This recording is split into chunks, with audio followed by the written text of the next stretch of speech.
Not so many years ago, buying a product was pretty simple. You went into the store, you paid for it, you picked it up. Now you think about today. Well, I could buy it online and have it delivered to me online. I could buy it online and pick it up at the store. I could buy it online, have someone else pick it up at the store and bring it back to me. It keeps going on and on and on.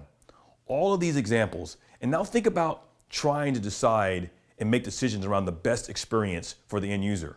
Trying to do that thousands of miles away in a corporate headquarters. Very, very difficult. It's almost impossible. If you think about the key imperatives in a digital age, all things are important, but they cannot be equal. Growth is the imperative. Growth is the number one thing.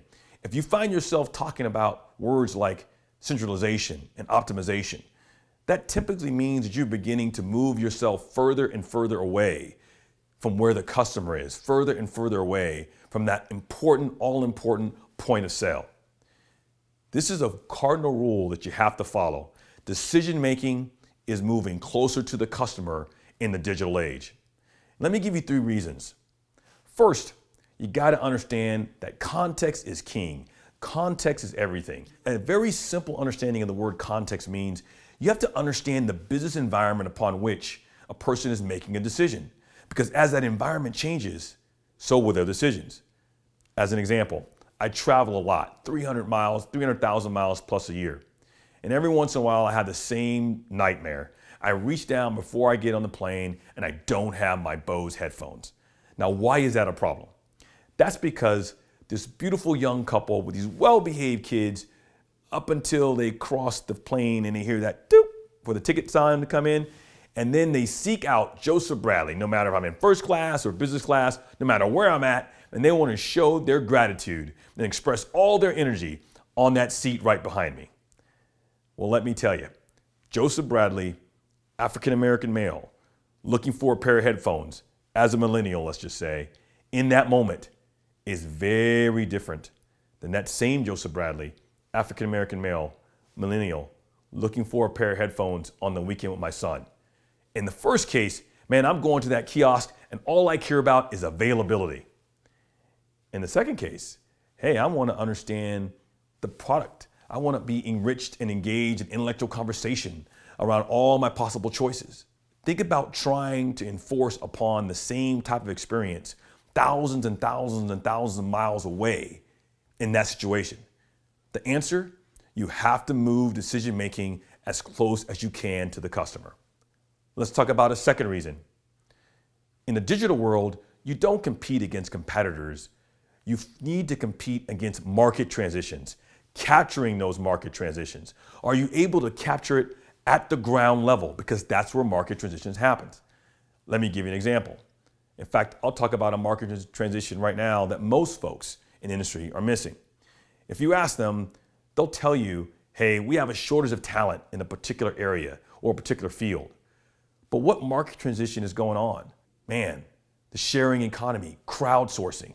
Think about what Uber has solved. They've been able to solve the ability to engage and disengage resources dynamically. That is critical when 40% of the US workforce are independent contractors.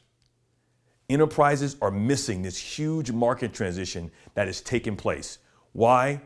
Because it has to happen at the ground level. It doesn't happen in Excel spreadsheets. It doesn't happen in a locked room. It happens at the ground level. You have to move decision-making as close as you can to the customer.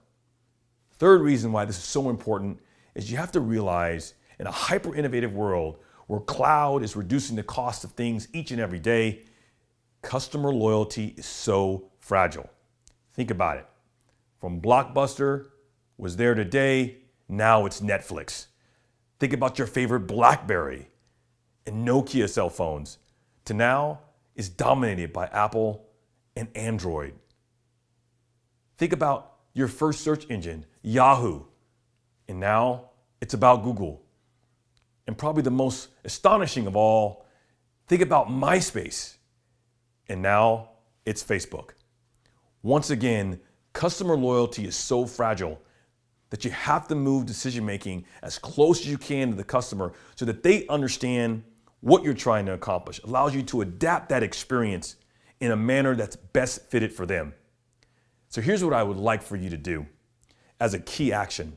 I want you to find someone in your organization that engages with the customers each and every day, and I want you to go on a ride along with them. And I want you to go with that ride along with them, not necessarily to try to predict and shape the world. I want you to understand and listen for what are the customers truly needing. And then I want you to tell yourself, how can I change our corporate policies, or what can you do to empower that individual who's engaging with those customers on a day-to-day basis, the ability to be more successful during that engagement? I will leave you with this. In a digital age, leadership has gravity, meaning that you have to lead from the ground.